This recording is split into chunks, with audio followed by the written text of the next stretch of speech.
কুরআনুল কারীমের 30 নম্বর পারার ভিতরে ছোট্ট একটা সূরা সূরা আল কাউসার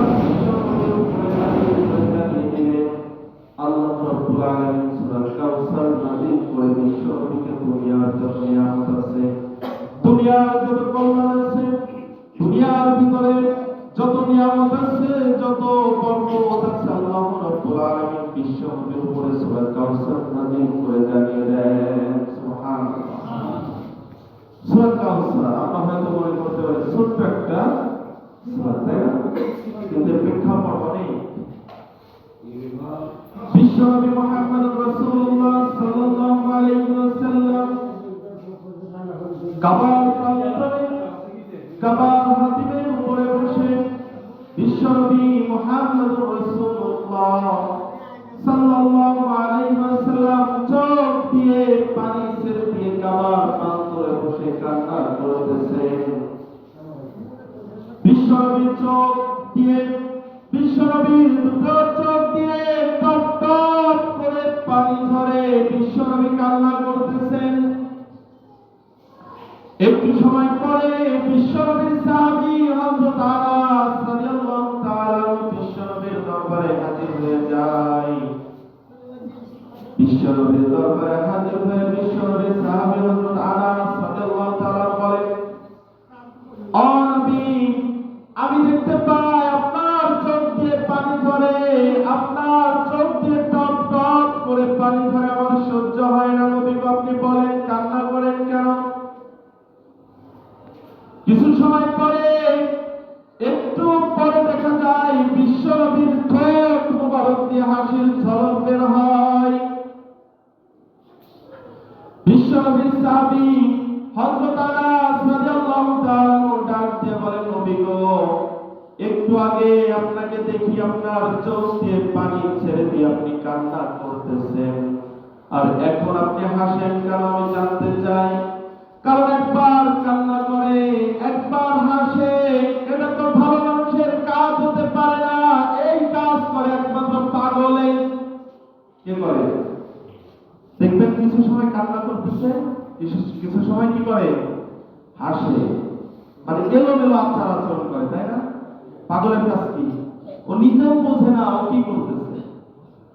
হযরত আনাস রাদিয়াল্লাহু তাআলা ডাক দিয়ে বলেন, নবী গো, একটু আগে আমি যখন প্রবেশ করলাম দেখলাম আপনার চোখ মুবারক দিয়ে টপ টপ করে পানি ঝরে, আবার মাঝে মাঝে একটু পর পর দেখি আপনার ঠোঁট মুবারক দিয়ে হাসির ঝলক বের হয়।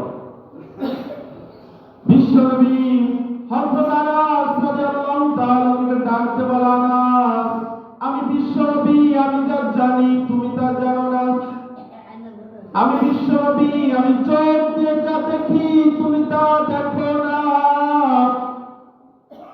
ও আনাস, আমি কান্না করি নাম্বার 1 প্রথম যে কারণটা হলো আমি কান্না করি, আমার কাছে খবর আসে হযরতে বেলাল রাদিয়াল্লাহু তাআলা উমাইয়া মরুভূমির ভিতরে চিৎ করে টান টান করে শুয়ে দিয়েছে। হযরত বেলাল রাদিয়াল্লাহু তাআলা তার কোনো দোষ নাই, তার কোনো অপরাধ নাই, তার একটা মাত্র অপরাধ, তার একটা মাত্র দোষ, তিনি কালেমা পড়ে আল্লাহ রাব্বুল আলামিনের আনুগত্য স্বীকার করে আল্লাহ রাব্বুল আলামিনকে রব হিসাবে মেনে আল্লাহ রাব্বুল আলামিনের গোলাম হয়ে তিনি আল্লাহর আনুগত্য মেনে নিয়েছেন। যার কারণে হযরত বেলাল রাদিয়াল্লাহু তাআলা মরুভূমির ভিতরে, উত্তপ্ত মরুভূমির ভিতরে টান টান করে শুয়ে দিয়েছে। হযরত বেলাল কোনো কথা বলে না। বিশ্বনবী আনাসকে ডাক দিয়ে বলে, আনাস, আমার কাছে যখন খবর আসে বেলাল নড়াচড়া করতে পারে না, বেলাল জবান দিয়ে কোনো কথা বলতে পারে না, মরুভূমির ভিতরে পিঠের চামড়াগুলো খস খস হয়ে পড়ে যাচ্ছে। মরুভূমির বালু এতটা উত্তপ্ত যে পায়ের সাথে পায়ে ফসকা পড়ে যায়, হাত লাগার সাথে হাতের ফসকা পড়ে যায়, পিঠ লাগার সাথে পিঠে ফসকা পড়ে যায়। উত্তপ্ত মরুভূমির ভিতরে যখন বেলালকে শোয়াই দিয়েছে, বেলাল কোনো কথা বলতে পারে না, শুধু জবান দিয়ে ইশারা করে আমার আল্লাহ রাব্বুল আলামিনকে জানিয়ে দিতে চাই, ও রাব্বুল আলামিন, আপনি আমাকে সৃষ্টি করেছেন, আপনি আমাকে পৃথিবীতে পাঠিয়েছেন, আপনি আমাকে সমস্ত রিজিক দান করেছেন, সুস্থতা দান করেছেন। ও রাব্বুল আলামিন, আমি আপনাকে আমার রব হিসাবে কবুল করে নিয়েছি, আমি আপনার গোলাম হয়ে আমার জীবনটাকে আপনার জন্য উৎসর্গ করে দিয়েছি। ও রাব্বুল আলামিন, হুমায়ুন যদি আমার জীবন একবার নয়, দুইবার নয়, আপনি আল্লাহ রাব্বুল আলামিন যদি আমাকে 1000 বার জীবন দান করেন, আমি আপনার আনুগত্যকে মেনে নিয়ে আমার জীবনটাকে আমি 1000 বার আপনার রাস্তায় বিলিয়ে দিতে রাজি আছি। এই কথা শোনার সাথে সাথে বিশ্বনবী বলে, আনাস, আমার চোখ দিয়ে আমি পানি ধরে রাখতে পারি না। কতটা কষ্ট বেলাল সহ্য করেছে শুধু ইসলাম ধর্ম গ্রহণ করার কারণে, কতটা কষ্ট সহ্য করেছে শুধু রাব্বুল আলামিনকে প্রতিপালক হিসাবে গ্রহণ করার কারণে। ও আনাস, সাহাবীতে খবর আসে হযরত খাব্বাব রাদিয়াল্লাহু তাআলা লোহার দিয়ে আগুনের ভিতরে লোহাটাকে এমন ভাবে গরম করে খাব্বাব রাদিয়াল্লাহু তাআলাকে লোহার পাহাড়ের ভিতরে টান টান করে শোয়াই দিয়েছে। হযরত খাব্বাব রাদিয়াল্লাহু তাআলা তাকে এমন ভাবে লোহার উপরে আগুন ঢেলে দিয়ে আগুনের ভিতরে শোয়াই দেওয়া হয়েছে। হযরত খাব্বাব রাদিয়াল্লাহু তাআলা পিঠের মাংসগুলো, রক্তগুলো পড়ে পড়ে আগুনগুলো নিভে যায়, পিঠের হাড়টি বের হয়ে যায়, এমন অবস্থা। এই খবর যখন আমার কানে আসে সাহাবী, আমি চোখের পানি ধরে রাখতে পারি না।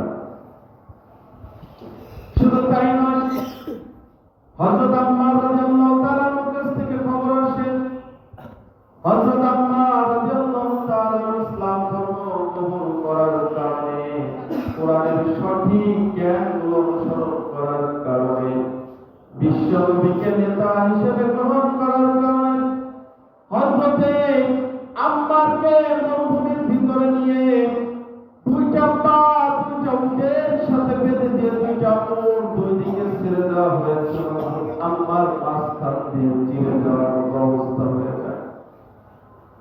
হযরত সুমাইয়াকে তীর নিক্ষেপ করে,